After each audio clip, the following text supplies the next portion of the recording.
Good afternoon, everybody. My name is Paul Ferguson. I am a former member of the Arlington County Board, having served from 1996 to 2007, and I was part of the board that started Arlington's climate action goals, what's now called Arlington Initiative to Rethink Energy was Arlington Initiative to Reduce Emissions, but it's still under the same acronym as AIR. Today we are celebrating the county board's actions to adopt a community energy plan that is forward-thinking, puts them in the ready for 100 category. That's something we need to applaud, because over 140 jurisdictions have adopted the localities across the country have adopted the Sierra Club's challenge for 100% renewable energy, and Arlington has been asked for a couple of years, and they have decided now to get on board. And you can say, why is it relative that little Arlington County adopts this when the problem of global warming is such a massive one? Well, the fact that Arlington and these other localities that have taken action sends a message to the world. Most countries, with the exception of the United States and maybe a couple of others, are working actively to try to come up with solutions for this warming planet. The United States hopefully will get back on board in the next couple of years, but they're not there right now. But these countries throughout the world are seeing what localities and states are doing, and that gives them hope that the United States wants to be in the picture, wants to be in the discussions, and will be back in those discussions very soon.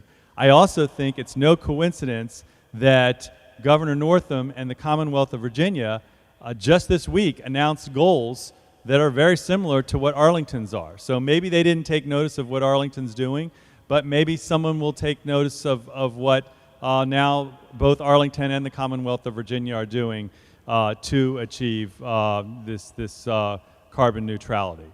So we have a number of outstanding speakers that are with us today and that I'm going to bring forward. But before that, I'd like to give a thanks to Alice Redhead and the entire Sierra Club for organizing this event and everything they've done to push the Arlington board to take the actions that they are doing right now as we speak. All right, I love it. Once again, we have a number of great speakers. The first one is Dr. Nilu Tamala. He is a physician and clinical assistant professor of surgery at George Washington School of Medicine and Health and Science. He has a special interest in education and advocacy concerning the health effects of climate change and is a member of Virginia Clinicians for Climate Actions. Dr. Tamala, would you please come forward? Dr. Tamala. Good afternoon. Thank you so much for having me speak today. It is a great honor to be here. So my name is Nilu Tamala, and I'm here representing the Virginia Clinicians for Climate Action. When I first became a climate activist, I thought that my role as a physician and my interest in taking climate action would be separate. And then I started to learn about all the different ways that the climate crisis affects our health, affects our bodies. And I realized that my interests as a climate activist are one and the same as my interests as a physician, which is protecting the health of the people that I care about and protecting the health of my patients. When I first started, I had a patient named Michael, a 14-year-old kid who came to see me with his mother. Michael had been playing soccer since he was a child. It was a part of his identity. His best friends were his teammates. He was hoping to play in college one day. Unfortunately, Michael also had asthma, and the air that he was breathing in was making him sick. His asthma was getting worse, secondary to increased air pollution and worsening allergies, and he had to stop playing. Michael is just one of the many faces of the climate crisis. Nitrogen and oxygen make up about 99% of our atmosphere. The remaining 1% is what constitutes the greenhouse gases, which are the leading cause of global warming. This 1% of gases is causing increased anxiety and mental health disease in our kids. This 1% of gases is affecting the lung development of children. It's causing increased allergies and worsening asthma prevalence. July 2019 was the hottest month ever on record. Emergency departments across the globe saw increased numbers of patients presenting with heart disease, lung disease, and kidney disease secondary to dehydration. This is not okay. This is not just a health issue. It's also about economic injustice and social injustice. Look at the Bahamas. How much do they actually contribute to the carbon footprint? Yet how did Hurricane Dorian devastate the economy? The climate crisis is making things worse, and we're a part of that. Unfortunately, there's not just a prescription that physicians can write to have clean air. But recently, the Journal of the American Medical Association published a study that showed in Southern California, over a 20-year period of improved air regulation, which means cleaner air, less kids were diagnosed with asthma. This means that increased regulatory efforts work. In this case, less kids were diagnosed with asthma. This is why I'm so proud to be here today as Arlington makes this tremendous move. A 100% clean electricity economy by 2035 is huge, and I'm excited about the impacts that this has, not just for the community here, but for the world as a whole. Because the more leaders we have, like Arlington, the more people will follow, and that's a win for everyone. Thank you.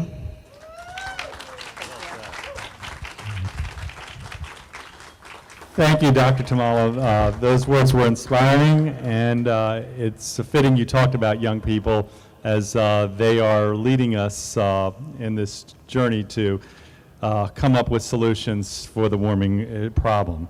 Our second speaker is Morris Meyer. He is an energy software engineer who has helped build and commission several utility-scale renewable energy installations with storage. Morris is the Chief Technology Officer of Virginia Clean Energy, a nonprofit startup working to establish community choice aggregation to expand clean energy in Virginia. He has been active in climate change advocacy for over a decade, and I'd like to bring him forward now. Morris Meyer. Thank you very much.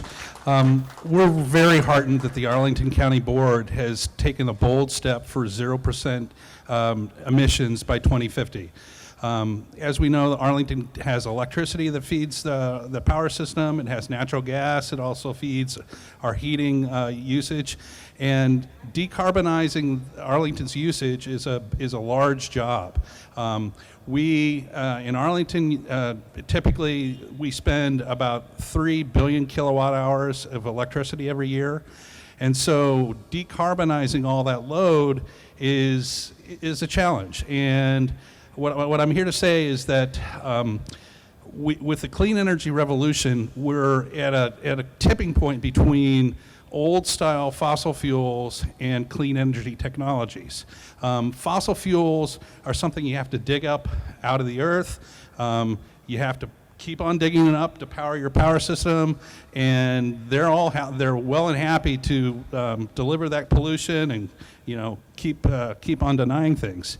As I said, clean energy are their technologies. Solar and wind and batteries are all, they're not fuels, they're actually something you build and you get the clean energy for year after year after year.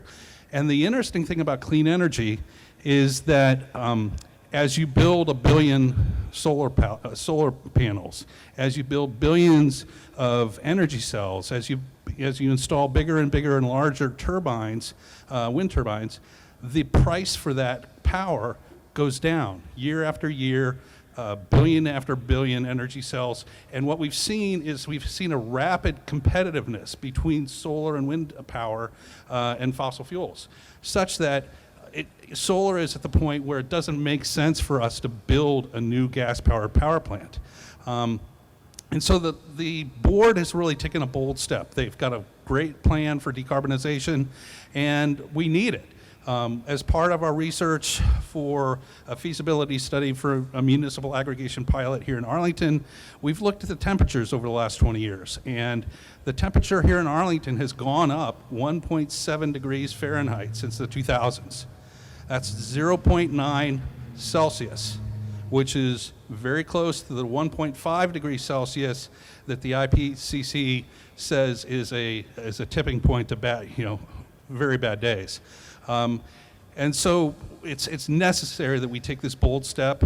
And I think the lesson we take from Greta Thunberg is that, a year ago in August of 2018, she was the only person sitting next to the legislature in Stockholm. And yesterday we had 4 million people in 3,000 events in 193 countries and 7 continents stepping up and taking the bold action to say, we need a change right now. And so what I ask everybody here today is that you make this your mission. You make this your mission to change out your light bulbs, take whatever steps you can to change your habits, but also to take the boldness that every single time you talk to a legislative official, every single time you talk to your state legislature or your county board member or your county energy manager, you get in their face and you say, there must be no fossil fuel power plants built in Virginia ever. There must be no new pipelines that double our carbon emissions ever. We're in an age where the technology is ready to be built. It's being built in large scale all across the world, and Virginia is ready, willing, and able to do this sort of thing. One last thing, not only are we ready to do this, the interconnection queue for what's called the PJM, it's kind of the transmission organization that feeds large-scale energy from across the country, from across the eastern seaboard. They have 40 gigawatts, 40,000 megawatts of solar waiting to be interconnected, waiting to be built. And so the challenge for us is to give them a market for this clean energy and to give them, give our communities the incentive to switch over to that clean energy, because the business is just waiting to come to Virginia. So thank you very much. Thank you for that call to action. Before we finish, we will have Alice Redhead come up from Sierra Club, and she will talk about things that we can do, or the priorities of the Sierra Club. I know as the Virginia General Assembly goes into session, the Sierra Club will have 1, 2, 3 or more priorities that we'll all have on the tip of our tongues so that we can do what Moore said and tell our legislators what we want. Next up is Karen Nightingale. I have a long bio for Karen. I'm not going to read it all. She is just a longtime Arlington community leader, been active with the NAACP in many different positions in Arlington. She is an IT professional. She understands technology. She works in transportation. She understands that, and she understands the need to take action on the climate issues. So without further ado, Karen Nightingale.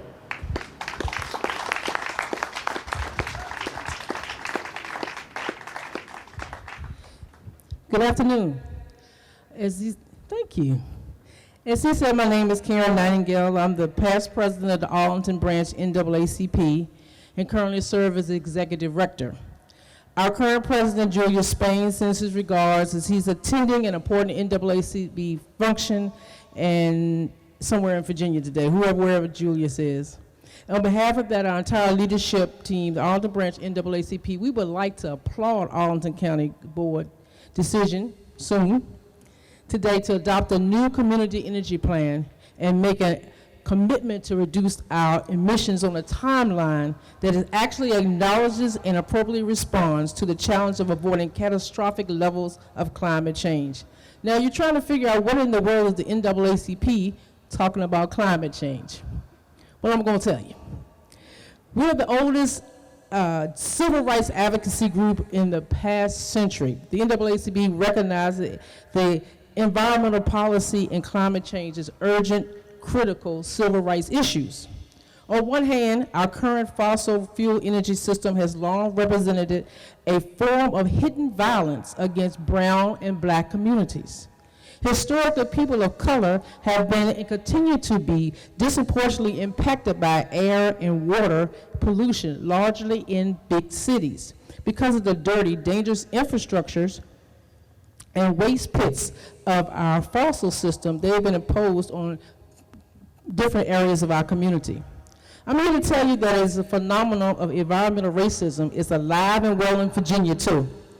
Many minorities, low-income people in Virginia live in close proximity of coal-fired power plants, and recently we witnessed the outrageous spectacle of our main state utility, Dominion Energy, using its political clout in Richmond, bought and paid for with energy bill money, to force the majority black community of Union Hill to accept a pollution-generated compressor station near their area for they had a fracked gas pipeline, and a pipeline that the scientists say should never have been built. We need to be crystal clear about the consequences of people of color being forced to live in these pollution areas. The particles of air pollution can cause significant health problems, aggravate pre-existing conditions like asthma, lead to mortality from things such as cancer, strokes, heart disease. Some studies have even shown that it affects the underweight of young birth weight children, mental illness in children, and dementia in elderly people. It is critical for everyone. Given the existing racial inequalities in situations in the terms of where we live, our healthcare system, pollution is more than a notion. It is a civil rights issue. On the other hand, the level of climate change the fossil fuel system has already produced in the form of stronger storms and once-in-a-century floods, look at Texas, devastating multiple communities of color. This is due to the fact that many African Americans and communities of color have historically been shunned onto the least valued land in any given county or city. And the land is often low-lying areas. We have seen time again from North Carolina to Texas to Louisiana that when housing for people of color is destroyed due to sea level rise, stronger storm surges, and more extreme storms, it is often doesn't get rebuilt. They force people to relocate. And when violent storms rupture coal ash dumps or pig manure pits, you can bet that the poor and black and brown communities that lie near these areas bear the brunt of the consequences. Again, it is a civil rights issue. Now, these are the reasons the NAACP at the national and state level call for environmental and climate justice agenda. Reduce harmful greenhouse gas emissions, advance energy efficiency and clean energy, strengthen community resilience and liability. Racial and social justice must be at the heart of any program to make a rapid transition to a renewable energy system. We must not only rebuild and revitalize our communities of color that have suffered from decades, but also include the decision-making and execution of multiple programs. This means that not only solar panels and home winterization for low-income families, which you see everywhere. They're trying to put solar panels everywhere in the communities, everyone. But what about jobs? Let's get the unions jobs, doing the work of installing these panels and weatherizing these homes. It means not only freedom from pollution, mold, lead paint, but access to health care. It means not only homes safe from flooding, but end of segregation. It means not only protection from the consequences of factories farming, but the restoration and restoring of black family farming using economical sustainable practices. Arlington County's new community energy plan is a step in the right direction, but the fight for environmental justice and energy is still on the go. It's still a lot to do. We ask you all, come with us and let's continue to fight. Thank you very much. Thank you, Karen, for your leadership. And we cannot make progress on these environmental issues without the NAACP. So I hope, Karen, you will be using your influence once they start getting things going in Congress to take a subway ride across the river to Capitol Hill to see if you can impart some of that wisdom that you just gave us to some of the legislators on Capitol Hill. Our next speaker is David Kepley. He is a ruling elder and deacon at Providence Presbyterian Church in Fairfax, Virginia. David is very involved with faith-based climate and environmental efforts through the Presbyterian Church and holds many leadership positions in this work, including serving as the chair of the National Capital Presbyterian Earth Care Network, a member of the Fossil-Free Presbyterian Church USA Steering Committee, and serving on the board of directors for the Faith Alliance for Climate Solutions. David Kepley, could you come forward?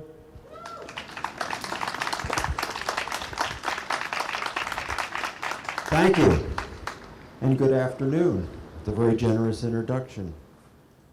Well, what a day, Arlington, huh? Huh? Yeah, let's hear about it, huh? You have put a bold stake in the sand.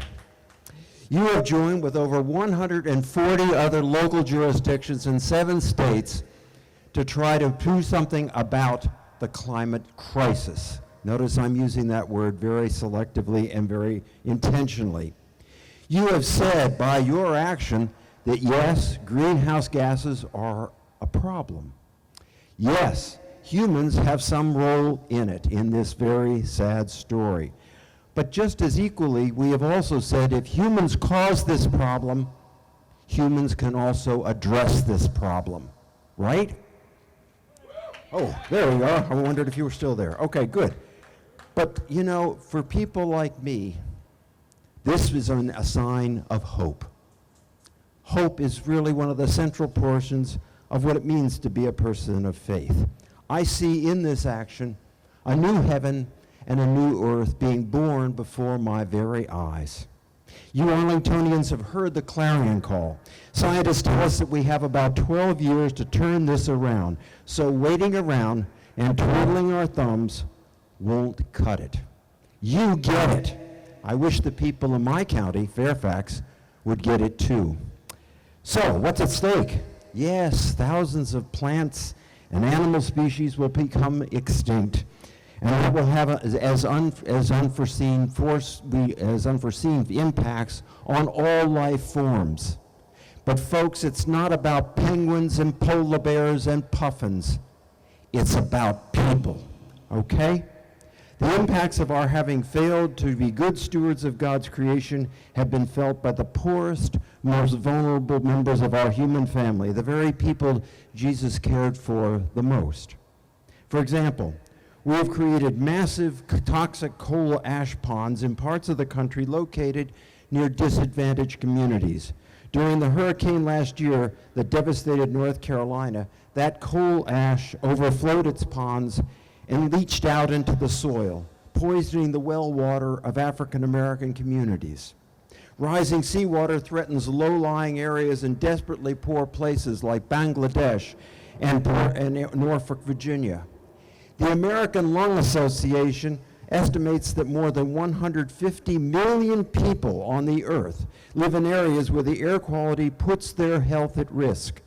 This is particularly harsh effect on vulnerable populations such as asthmatics, the elderly, the very young, and those who live near polluting industrial facilities or busy highways, look right behind you, and generally very poor communities of color. You Arlingtonians deserve to celebrate today. You deserve to party. But let me quote something from Winston Churchill, what he said during World War II after he learned about the successful invasion of North Africa. This is not the beginning of the end. It's not even the beginning of the end. But it is the end of the beginning. Okay? What's next for us? We didn't stop right there with a vote. No, no, no, no, no. You got to do this. Eternal vigilance. All they passed today is a plan. You need money behind the plan. You need energy behind the plan. And you need your support behind the plan. Spread the word. Arlington is the first jurisdiction of Virginia to take this bold move. Do you have friends in other parts of the state? Do you have friends in other states in the Union? You should be talking to them. This is one of the things that the Center for Climate Communications at George Mason University says is really tough for us. We don't talk about it. We got to talk about how important this is to us, to our friends. Join up.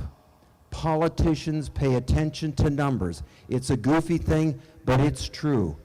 So join up with the clubs that you see represented here, the Faith Alliance, the Sierra Club, and the many good organizations that are around here.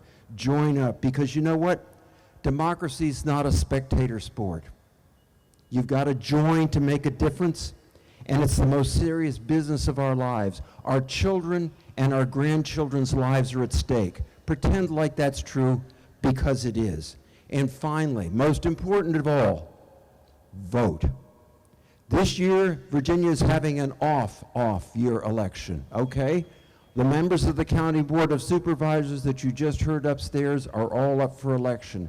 Please vote. Make it clear to them that environmental matters matter to you. And vote again next year, and the year after that, and the many years to follow. Because, folks, it's way too important for us to stop. So let me end by the kind of blessing that my pastor would give at our church. I charge you to go forth and see miracles all around us, like the miracle that we just saw upstairs today, because knowing that all things are possible with God. Thank you very much.